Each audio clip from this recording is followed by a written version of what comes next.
यदि आप आज के विश्व को देखिएगा तो आपको ये दिखेगा कि विश्व में व्यापार करना बड़ा आसान है। आज आप जैसे देखते हैं भारत में बहुत सारा खिलौना है जो कि चाइना का यहाँ पे बिकता है। अभी दिवाली आएगा तो देखिएगा चाइनीज़ लाइट बोलते हैं ना, ये चाइनीज़ लाइट है, चाइना का सामान यहाँ पे।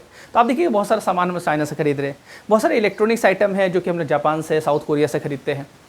तो बहुत सारा आइटम हम लोग यूएसए से मंगवाते हैं, कुछ ईरान से मंगवाते हैं। तो आप देखिएगा अलग अलग देश से भारत क्या कर रहा है, आयात करता है, इंपोर्ट करता है, वहाँ का सामान को खरीदता है। उसी प्रकार भारत भी अपना बहुत सारा सामान विदेश में क्या करता है, बेचता है। भारतीय कंपनियाँ जितनी हैं वो भी अपना सामान को क्या करेगी, बाहर में बेच सकती हैं। भारतीय कंपनियाँ, बहुत सारी कंपनियाँ ऐसा जो कि विश्व में अलग अलग देश में जाकर वो अपना प्लांट स्टैब्लिश किए, वहाँ पे फैक्ट्री लगाई। तो आज आप क्या देख रहे हैं कि आज व्यापार करना बहुत आसान है पूरे विश्व में।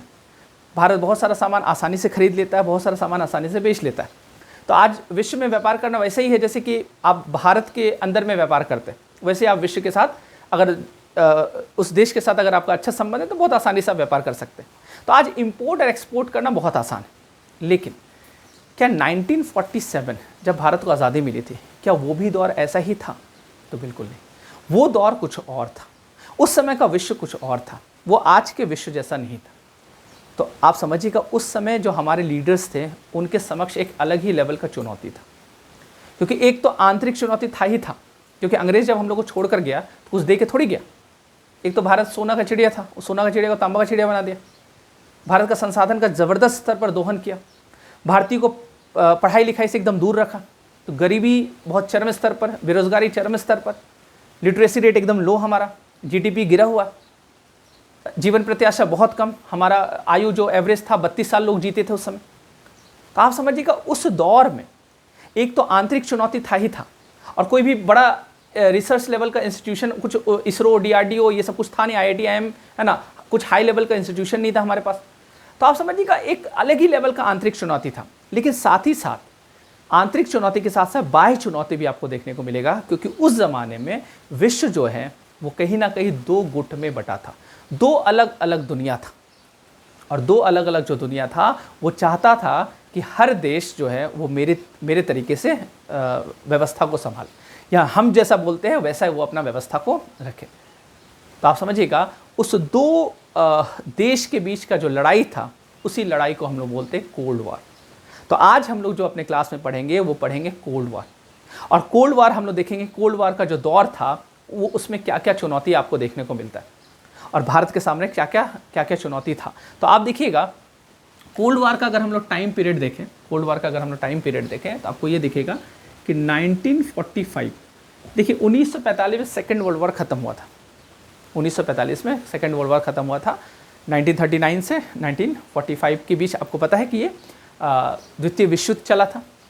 और 45 में जब द्वितीय विश्व युद्ध ख़त्म हुआ तो उसी के बाद माना जाता है कि एक नया एरा शुरू होता है, एक नया युग शुरू होता है, जिसको क्या बोलते हैं, कोल्ड वार। तो 1945 से 1991 है ना, इस बीच में इस समय का जो दौर था, इस दौर को हम लोग क्या बोलते हैं, इसी समय को हम लोग बोलते हैं cold war, cold war era. जैसा कि मैंने आपको बताया कि दो ताकतवर कंट्री वर्चस्व का लड़ाई लड़ रहा था, और वो दोनों चाह रहा था कि मेरा वर्चस्व स्थापित हो। अब एक म्यान में दो तलवार कैसे रहेगा, एक म्यान में एक ही तलवार रह सकता है। अब उस म्यान में किसका तलवार जाएगा अंदर, वही देखना है ना, उसी का कहानी है ये। और वो दो देश जो है वो कौन था, एक तो यूएसए और एक यूएसएसआर, जिसको आजकल आप रसिया कहते हैं। और रसिया ही नहीं, बहुत सारे कंट्री ऐसा है जो उसमें शामिल था, सोवियत संघ जिसको बोलते हैं। यूएसए और यूएसएसआर दो ताकतवर कंट्री। 1945 के बाद दोनों उभरा। आपको पता है कि उससे पहले का जो दौर था वो ब्रिटेन का दौर था, लेकिन अब ब्रिटेन का दौर क्या हो गया, खत्म हो गया। अब दौर शुरू होता है यूएसए और यूएसएसआर का। अब एक नया युग का आरंभ हुआ। यूएसए एक अलग ही विचारधारा का देश, यूएसएसआर एकदम अलग विचारधारा का देश, दोनों एकदम पैरेलल चलने वाला, दोनों एक साथ आने वाला नहीं। हाँ, ये अलग बात है कि 1945 जो 39 से 45 जो सेकेंड वर्ल्ड वॉर हुआ था, उस सेकेंड वर्ल्ड वॉर में दोनों साथ में था। और साथ में था इसका मतलब ये मत समझिएगा दोनों बहुत अच्छा दोस्त था, नहीं। कभी कभी क्या होता है, मजबूरन साथ में आना पड़ता है। दोनों उस समय भी आपस में दोनों का मतभेद होता ही था, लेकिन मजबूरी था, वर्ल्ड वॉर चल रहा था तो दोनों साथ में लड़ा। लेकिन अब सवाल ये बना, जब विश्व युद्ध खत्म हुआ अब सवाल ये बना कि कौन ताकतवर है ना, कौन ताकतवर। अब देखिए यूएसए को अगर आप देखिएगा तो यूएसए क्या चीज़ का समर्थक था? तो यूएसए चाहता था कि पूरे विश्व में एक उदारवादी लोकतंत्र स्थापित हो और पूरा विश्व का जो अर्थव्यवस्था वो कैपिटलिस्ट हो, मतलब पूंजीवादी हो। तो ये पूंजीवाद का समर्थक था। तो आप ये ध्यान रखिएगा, ये जो है ये पूंजीवाद का समर्थक था। लेकिन यूएसएसआर जो है ये पूंजीवाद का कट्टर विरोधी था। इसका कहना था कि नहीं, ये व्यवस्था ठीक व्यवस्था नहीं है, ये व्यवस्था से शोषण उत्पन्न होता है। और शोषण किसका होता है? एक्सप्लॉयटेशन होता है। किसका एक्सप्लॉयटेशन होता है? तो मजदूर वर्ग का एक्सप्लॉयटेशन होता है, किसान का एक्सप्लॉयटेशन होता है। मतलब जो निम्न वर्ग है उसका क्या होता है? शोषण होता है। और शोषण करने वाले कौन होते हैं? पूंजीपति लोग होते हैं। तो इसका कहना था कि सबसे बेहतरीन व्यवस्था जो होता है वो कौन सा होता है? समाजवाद। और पूरा विश्व को इस समाजवाद व्यवस्था को अपनाना चाहिए ताकि विश्व में कहीं भी कोई भी किसी भी देश में किसी भी प्रकार का कोई भी भेदभाव नहीं हो। तो समाजवाद का मतलब क्या होता है? समाजवाद का मतलब एक तरह से आप मोटा मोटी अभी ये समझिए इक्वलिटी, जहाँ पे इक्वलिटी का बात किया जाता है, जहाँ पे समानता का बात किया जाता है। पूंजीवादी कंट्री जो है ये लोग स्वतंत्रता का बात करते हैं। मोटा मोटी अभी आप ये समझ लीजिएगा, पूंजीवाद कहने का मतलब ये हो गया कि सरकार का हस्तक्षेप बाजार में ना के बराबर रहेगा। एकदम स्वतंत्र छोड़ दो बाजार को, जैसे व्यापार करना है, क्या करना है, कैसे कितना सामान का रेट क्या तय करना, वो सारा बाजार करेगा। सरकार को हस्तक्षेप करने की कोई आवश्यकता इसमें नहीं है। सरकार का काम है सिर्फ लॉ एंड ऑर्डर को संभालिए। तो एक तरह से लिमिटेड स्टेट जो होता है वो लिमिटेड स्टेट का रोल यहाँ पे पूंजीवादी में आपको देखने को मिलेगा, जबकि समाजवाद में ऐसा नहीं है। समाजवाद में ऐसा नहीं। तो आप देखिएगा दो अलग अलग विचारधारा, दोनों ताकतवर और दोनों अपना वर्चस्व स्थापित करना चाहता है। इसको हम लोग बोलते हैं कोल्ड वार। अब कोल्ड वार क्यों बोलते हैं, है ना? वार तो आप सुनिएगा, वार तो गर्मा गर्मी होता है, ठंडा वार थोड़ी होता है। कोल्ड वार या हिंदी में क्या बोलते हैं? शीत युद्ध, ठंडा युद्ध। तो युद्ध कहीं ठंडा होता है। अब युद्ध हो रहा है, बोले क्या तुम तीर चलाओ आराम से, और अच्छा तलवार उधर से अटैक हो रहा है, अच्छा देखेंगे, एकदम ठंडा है, दिमाग एकदम शांत है। ऐसा नहीं। युद्ध में क्या होता है? गर्माहट होता है। इधर से तीर मार रहा है, इधर से गोली चला रहा है, इधर से तलवार निकाल रहा है, तो एक गर्माहट वाला होता है। तो कोल्ड वार का क्या मतलब है? तो कोल्ड वार का मतलब ये है कि युद्ध की स्थिति बनी रहे, मतलब युद्ध की स्थिति बनी हुई, ऐसा सिचुएशन जहां लग रहा है कि अब युद्ध हो जाएगा लेकिन युद्ध होते होते बचा, तो उसको हम लोग क्या बोलेंगे? Cold war. अगर ये दोनों कंट्री के बीच में युद्ध हो ही जाता तब तो कोल्ड को हटा देते, तब तो वार हो जाता। लेकिन ये दोनों कंट्री के बीच में आपस में युद्ध हुआ नहीं, लेकिन दोनों के आप देखिएगा बहुत सारी कहानी अभी हम लोग बात करेंगे, जब इसका दौर देखेंगे तो आपको पता चलेगा कोल्ड वार में बहुत सारा ऐसा समय आया कि लगा कि अब दोनों कंट्री आपस में भिड़ ही जाएगा, लेकिन भिड़ते भिड़ते क्या हुआ? बचा। तो इसको हम लोग बोलते हैं कोल्ड वार। इसलिए हम लोग इसका नाम क्या है कि क्या दिया? शीत युद्ध। तो ये शीत युद्ध का क्या था? काल था जहाँ पे यूएसए और यूएसएसआर आपस में, है ना, भिड़ते भिड़ते बचा। वैसे ही है जैसे सड़क पे दो गाड़ी आपस में टकरा गया, अब दोनों तरफ से दो लड़का निकला, अब बोले तुम हमको पहचानता नहीं, उधर से बोले तुम हमको पहचानता नहीं। अब आपस में दोनों का गर्मा गर्मी चल रहा है, लेकिन लग रहा है कि अब दोनों लड़ेगा, लेकिन लड़ते लड़ते बचा, क्योंकि दोनों जान रहे कि अगर लड़ेंगे तो पिटाएंगे बहुत।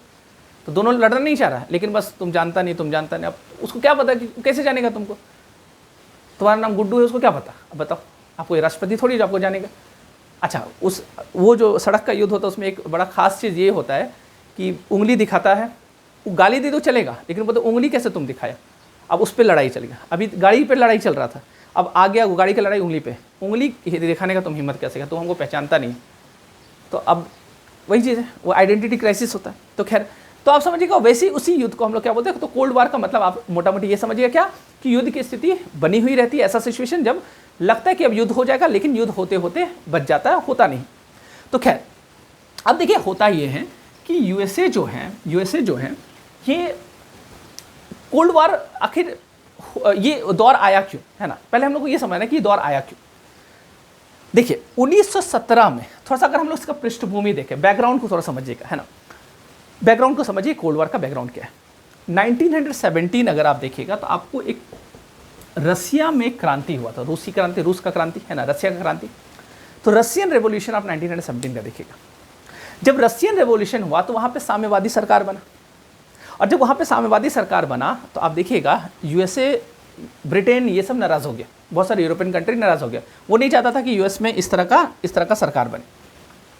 इसलिए देखिएगा यूएसएसआर को मान्यता भी बहुत बाद में दिया। ब्रिटेन वाला जो 1917 में क्या हुआ था? क्रांति हुआ था, लेकिन ब्रिटेन वाला जो मान्यता दिया था 1924 में दिया था, जबकि अमेरिका जो है ये 1933 में मान्यता दिया था यूएसएसआर को कि हाँ हाँ आपको हम देश मानते। इतना समय लग गया इसको मान्यता देने में, समझ पा रहे आप? तो ये तो खुश नहीं था, एक तो ये कारण। दूसरा कारण आप देखिएगा इसमें कि जो सेकेंड वर्ल्ड वॉर चल रहा था, सेकेंड वर्ल्ड वॉर चल रहा था, उसमें क्या हुआ था, देखिए सेकेंड वर्ल्ड वॉर के समय, सेकेंड वर्ल्ड वॉर के समय मान लेते हैं ये रसिया और ये जर्मनी है। अब रसिया जो है, रसिया मतलब यूएसएसआर, सॉरी है ना, उस समय यूएसएसआर आप बोल सकते हैं। तो यूएसएसआर जो है, ये यूएसएसआर जो है ये जर्मनी पे, जब जर्मनी चूंकि अपोज में था, है ना, अपोजिट था उसके, जो सेकेंड वर्ल्ड वॉर चल रहा था उसमें जर्मनी क्या था, तो इससे क्या हो रहा था, सामने वाला मतलब दुश्मन था वो। तो अब यूएसएसआर जर्मनी में जब अटैक कर रहा था, जब यूएसएसआर और जर्मनी के बीच में जब लड़ाई चल रहा था, तो यूएसएसआर जर्मनी का पूर्वी क्षेत्र जो है ना, मतलब इसका जो ईस्टर्न पार्ट है, वहाँ से ये अटैक कर रहा था। और यूएसएसआर चाह रहा था, ये अमेरिका से रिक्वेस्ट किया था कि तो मित्र देश है आप मेरे, मतलब युद्ध में साथ है हम लोग, तो आप इसके पश्चिमी छोर को संभालिए। समझ पा रहे बात, है ना? मतलब कहने का मतलब ये था कि पूर्वी क्षेत्र पे हम संभाल रहे, आप पश्चिमी साइड से, है ना, वेस्ट साइड से इस पर अटैक कीजिए, ताकि हम लोग दोनों मिलकर इसको मारेंगे, इसको सैंडविच बना देंगे। और ये चाहता था कि जितना जल्दी हो यूएसए ये चीज़ करे, लेकिन यूएसए से किया नहीं। तो एक तो ये भी कारण है ना बना दोनों के बीच का एक गर्माहट का। इसके साथ ही साथ आपने सुना होगा 1945 में परमाणु बम फेंका गया यूएसए के द्वारा जापान में। आपने सुना होगा 6 अगस्त को, 6 अगस्त 1945 और 9 अगस्त, 9 अगस्त 1945। यूएसए 1945 में ही जुलाई के महीने में परमाणु का परीक्षण किया, पहला परीक्षण हुआ। तो न्यूक्लियर टेस्ट किया। अब जब टेस्ट जब किया जुलाई महीने में, सफलता मिला उसको। अब उसको लगा कि कहीं इसका टेस्ट तो कर ही लिए, अब किसी देश पे छोड़ कर देख लेते हैं कि ठीक ठाक काम कर रहे हैं कि नहीं एटम बम मेरा। अब वो निशानी किसको बनाया, जापान को, जो कि सामने वाला तरफ से लड़ रहा था वो। तो आप देखिएगा जापान जो है, जापान में 6 अगस्त को अमेरिका के द्वारा बम फेंका गया। कहाँ पे, हिरोशिमा पे। और नागासाकी में 9 अगस्त को बम फेंका गया। 6 अगस्त को जो बम फेंका गया उसको क्या बोला गया, उस बम का क्या नाम था, लिटिल बॉय। उस बम का नाम था लिटिल बॉय। और 9 अगस्त को जो बम फेंका गया उसका नाम था फैट मैन। तो ये लिटिल बॉय फैट मैन को फेंक दिया जापान के ऊपर। जबकि कुछ लोग मानते हैं कि जापान अब आत्मसमर्पित करने ही वाला था, वो कर ही देता आत्मसमर्पित। तो जब युद्ध तुम जीत ही गया है, फिर एटम बम फेंकने का क्या ज़रूरत था। तो कुछ लोग ये भी मानते हैं कि एटम बम फेंकने के पीछे का उद्देश्य ये था, ये दरअसल जापान को बस निशाना बनाया गया, लेकिन वो चुनौती किसको दे रहा था, यूएसएसआर को।